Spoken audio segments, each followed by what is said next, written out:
మాధవరెడ్డి తెలంగాణ ఉద్యమ సందర్భంలో మా జాగృతిలో ఉన్నాడు. మా జాగృతిలో అనేక మంది వేరే వేరే పార్టీలలో ఉన్నారు. ఇవాళ బీఆర్ఎస్లు ఉన్నారు, కాంగ్రెస్లు ఉన్నారు, బీజేపీలు ఉన్నారు. అట్లనే అన్ని డిపార్ట్మెంట్లలో మా వాళ్ళు ఉన్నారు. పోలీసులు, ఎస్ఐలు, రెవెన్యూలు.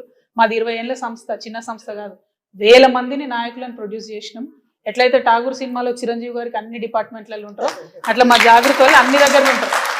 అయితే మా కర్మ ఏంటంటే మీ పిల్లగాడు పోయిండు, బయటకు పోయి ఏదో కమ్యూనిటీ ఆర్గనైజేషన్ పెట్టుకున్నాడు, మాది పనిచేస్తాడు.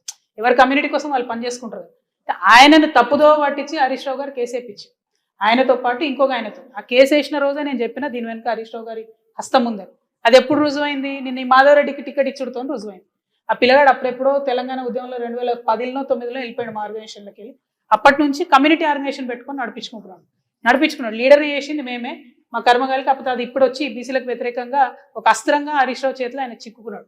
నేను అనేది ఏంటంటే హరీష్ రావు గారి చేతిలో చిక్కుకున్న ఈ అస్త్రానికి బీఆర్ఎస్ పార్టీ ఎట్లా ఎండోర్స్ చేస్తుంది, ఎట్లా టికెట్ ఇస్తుంది? అది తప్పు కదా. ఇన్ని లక్షల మంది బీసీలకు వాళ్ళ నోటికాడి ముద్దను లాక్కునేటటువంటి పిటిషన్ అది.